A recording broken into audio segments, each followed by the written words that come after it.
За сайн уу хөрхнүүдээ? Та нар сайн уу? Би мэдээж сайн.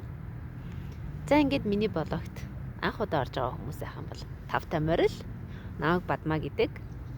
За би өөрийнхөө амьдралын нэг хэсэг болсон дасгал хөдөлгөөний талаар та бүхэндээ мэддэг чаддаг зүйлээ хуваалцахаар энэхүү YouTube сувгийг нээсэн байгаа. Тэгээ надтай хамт байгаарай. Баярлалаа.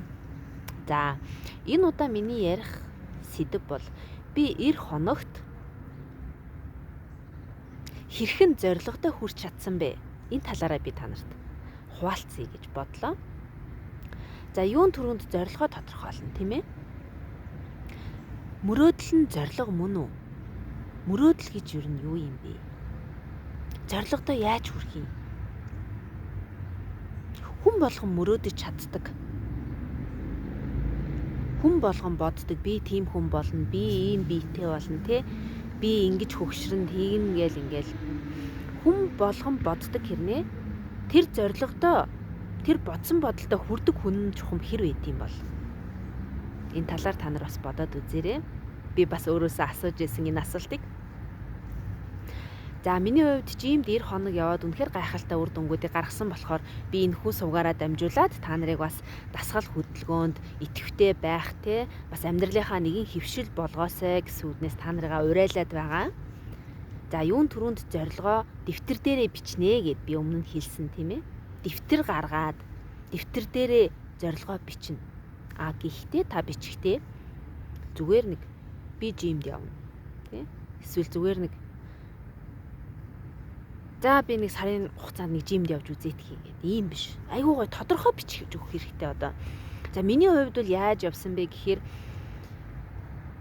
би жимд бүртгүүлээд яг 3 хоног явчаа дараа нь затгууштай 90 хоног явъя гэсэн шийдвэрийг дасгалаа хийж явахдаа гаргаад за тэгэнгүүтээ дэвтэр аваад дэвтэр дээрээ зорилгоо бичсэн.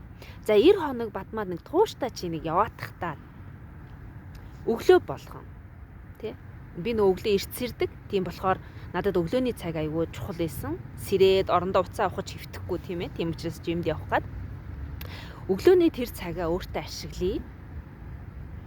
Гэт өглөө болгон 5-6-гийн хооронд гээд зорилго тавьсан. За тэгээд нэг удаа хийхдээ дор хаяж 2 цаг. За юу хийх вэ гэдгийг хүртэл бас би гаргасан. За тэгээд ингээд цагаа тодорхойлчлоо тий. Хугацаагаа тодорхойлчлоо, цагаа тодорхойлчлоо. За яг үр дүнгээ үзэхийн тулд одоо үйлдэлээ хийх гэдэг нь шүү дээ. Үйлдэл дээрээ би жимдэр очиод юу хийх вэ? За 2-3 цагийн бэлтгэл хийн. Үүндээ би кардио одоо 30 минут тийм ээ. Мэдээж дотор өөх ихтэй байсан учраас өөхөө хасахын тулд кардио заавал хийх хэрэгтэй. За 30 минут кардио. За 1 цаг хүчний дасгал тийм ээ. За дахиад дасгалын дараа ахаад сунгалт. За нэг 15 минут. За тэгээ ахаад нэг 15 муу 30 минут ингээд ахаад кардио.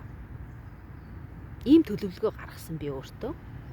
За ингээд явсаар хагаад эн чинь бараг 3 цаг болчихж байгаа байхгүй юу жимд.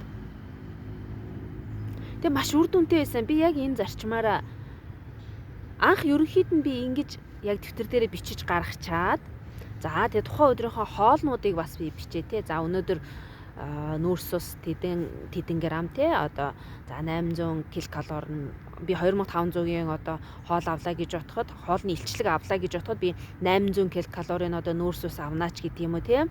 Ингээд хоолоо бас бодож эхлээд ерөнхийдөө бас урд өдөр нь би маргааш юу идэхээ бичдэг байсан дэвтэр дээрээ. Бас би маргааш нь ямар дасгал хийхээ бас ингээд бичдэг ингээд. Ерөөсөө утасныхаа нөтөн дээр би ингээд бүх юмаа бичдэг байсан. Заримдаа бол дэвтэр дээрээ бичдэг байсан ингээд. Гэхдээ нөтөн дээрээ бол ер нь өдөр болгон бичдэг. Бичиж тэмдэглэн гэдэг чинь ер нь хамгийн агуу зүйл байдаг гэдгийг та нар бас аюу сайн мэдээж авах хэрэгтэй. Ямар нэгэн зүйлд чин сэтгэлээсээ хүрэхийн тулд та өөртөө цаг зав гаргаад тийм ээ.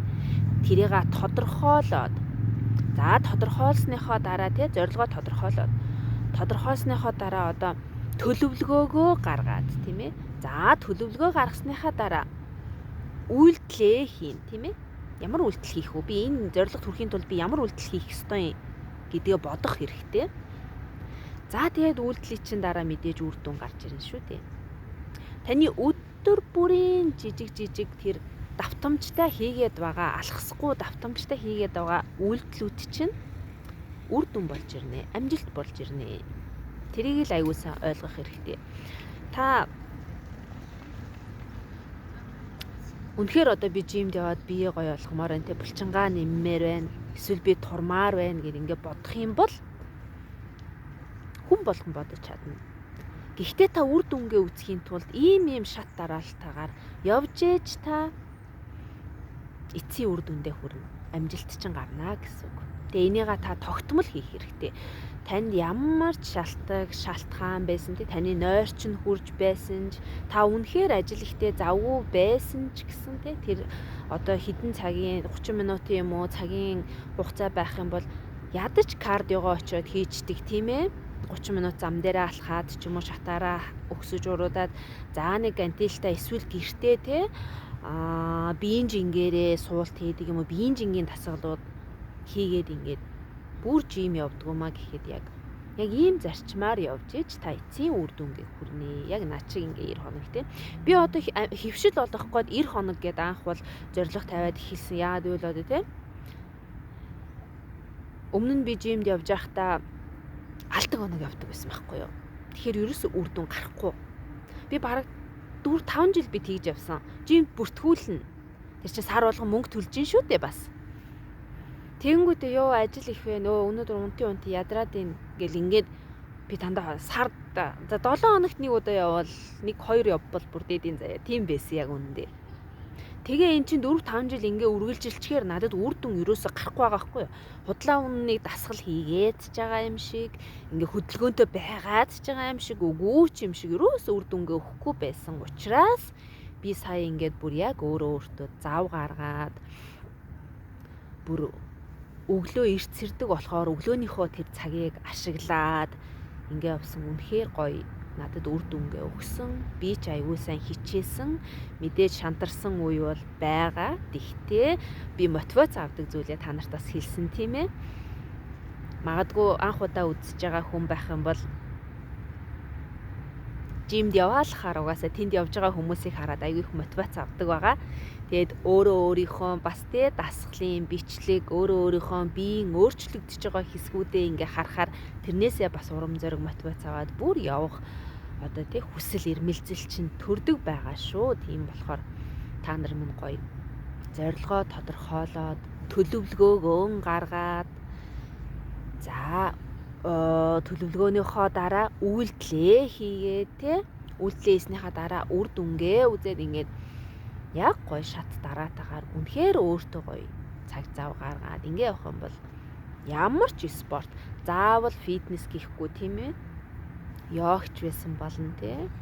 Пилатес байсан болно. Ингээд ямар ч спорт ер нь заавал үр дүнгээ өгдөг байгаа шүү. Тэгэхээр та нар минь гоё зоригтой байгаарай, зоригтой эзэн нь байгаарай.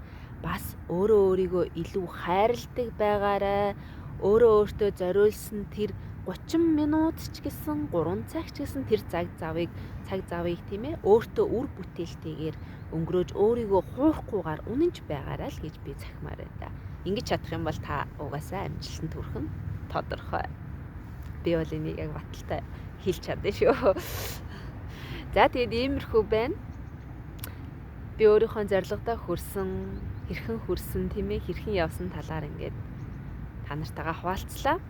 За миний 90 хоногийн челленж маань дууссан ч гэсэн би одоо ахаал өдөр алхасахгүй би өглөө болгон явж байгаа. Өглөө яг 5-6 гээл сэрэнгүүтээ шууд босоод би шууд жим рүүгээ явдаг.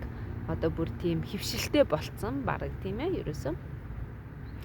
За тий ахаад би шинэ челленж эхлүүлсэн явж байгаа. Тийм энэ челленж бол аягүй сайн үр дүн өгдөг юм байна лээ. Ер нь тэгээд би одоо push up эхлүүлсэн байгаа. Сунаалтын челленж. Яг өдөрт 20 сунаана гэд явж байгаа ч гэсэн яг үүндээ бараг 60 заримдаа бүр 100 сунааж байгаа. Гэхдээ ингээд салгаад штэ 20-20-оор ингээд салгаад тийм ээ. Өдөртөө багтаагаад жим дээр байх хугацаанда тэгээд 30 хоногийн дараа бас ямар үр дүн гарах нь бас тэрийг хармаар байгаа. Тэгээд та нар минь ч гэсэн хичээгээрээ. За тэгээд хамтдаа дасгал хөдөлгөөн хий, хамтдаа гоё бие биендээ урам өгье, хамтдаа суралцъя, хамтдаа гоё эрүүл саруул бай, гоё хөгшрий гэж бодох юм бол миний сувагт subscribe хийгээрэй. Тэгээд комент хийгээрэй хүмүүсээ. Тэгээд та нартай бас маш их баярлалаа. Бүгдэнд нь амжилт хүсье. Дараагийн блогоор уулзлаа түр. Bye.